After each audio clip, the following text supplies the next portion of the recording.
Modi మానసపుత్రిక make in ఇండియాకు గొప్ప విజయం.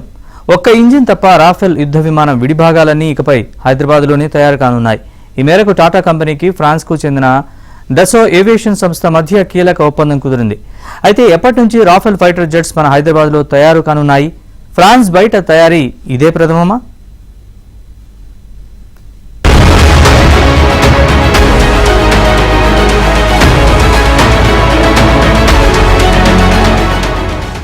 మేక్ ఇన్ ఇండియా కార్యక్రమంలో కీలకమైన ముందడుగు పడింది. భారత వైమానిక దళంలో కీలకంగా వ్యవహరిస్తున్న రాఫెల్ యుద్ధ విమానాల తయారీకి సంబంధించి టాటా అడ్వాన్స్డ్ సిస్టమ్, రాఫెల్ తయారు చేసే డసో ఏవియేషన్ సంస్థ మధ్య ఒప్పందం మేరకు హైదరాబాద్ లో ప్లాంట్ పెట్టనున్నారు. రాఫెల్ యుద్ధ విమాన విడిభాగాలు మొత్తం బాడీని హైదరాబాద్ లో తయారు చేయాలని ఇరు సంస్థలు నిర్ణయించాయి. రాఫెల్ విడిభాగాలు ఫ్రాన్స్ కు వెలుపల తయారు కావడం ఇదే తొలిసారి. ఏరోస్పేస్ రంగంలో భారత్ గణనీయమైన అభివృద్ధి సాధిస్తుందని చెప్పడానికి ఇదే ఉదాహరణ.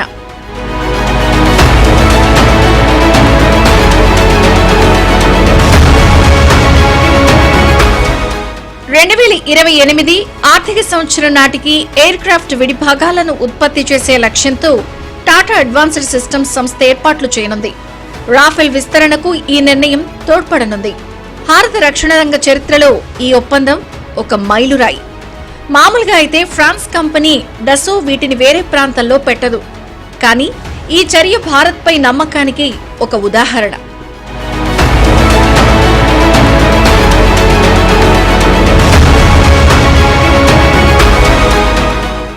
ఈ ఒప్పందంలో భాగంగా Tata advanced systems limited company Hyderabad లో అత్యాధునిక తయారీ సంస్థను పెట్టనుంది.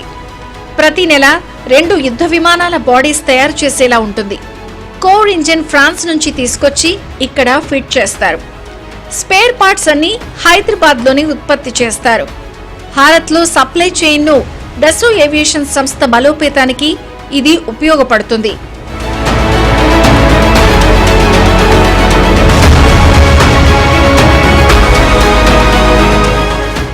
రాఫెల్ యుద్ధ విమానాలు అత్యంత వ్యూహాత్మకమైనవి.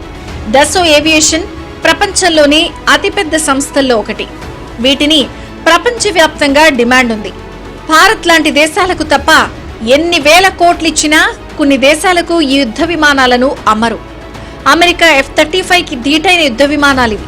ఇటీవలే 26 రాఫెల్ మెరైన్ ఫ్లైట్స్ కోసం 63,000 కోట్ల రూపాయలను విలువ చేసే ఒప్పందం కుదిరింది.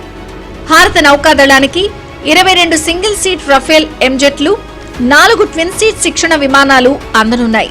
ఈ యుద్ధ విమానాలు ప్రధానంగా స్వదేశీ పరిజ్ఞానంతో నిర్మించిన విమాన వాహక నౌక INS విక్రాంత్ పై నుంచి తమ కార్యకలాపాలు నిర్వహిస్తాయి. 2022లో మన నౌకాదళం నిర్వహించిన విస్తృత స్థాయి పరీక్షల్లో అమెరికా F-18 కన్నా రాఫెల్ M మెరుగైన ప్రదర్శన కనబరిచింది.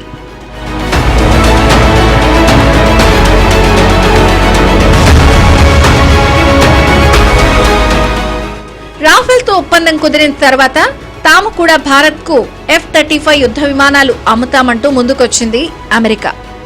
అత్యంత నమ్మకమైన దేశాలకు తప్ప US వేరే దేశాలకు వీటిని అమ్మదు. టర్కీ వాటిని కొనేందుకు ముందుకొచ్చినా అమ్మడానికి ససేమిరా అంది అమెరికా. భారత్ అంటే ఒక నమ్మకం అంటున్నారు విశ్లేషకులు.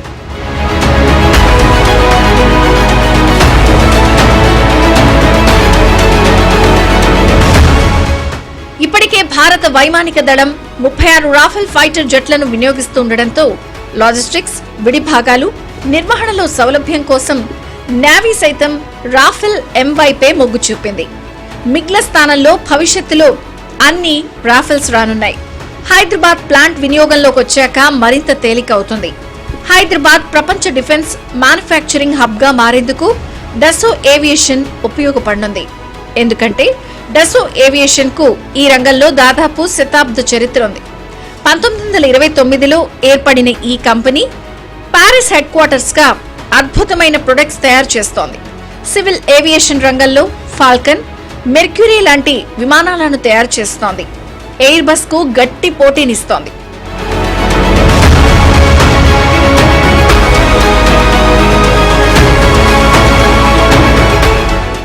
రాఫెల్ జెట్స్ ప్రపంచ యుద్ధ చరిత్రనే తిరగరాస్తున్నాయి.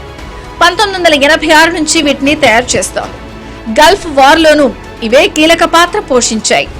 రాఫెల్స్ గంటకు 2445 కిలోమీటర్ల వేగంతో వెళ్లగలవు.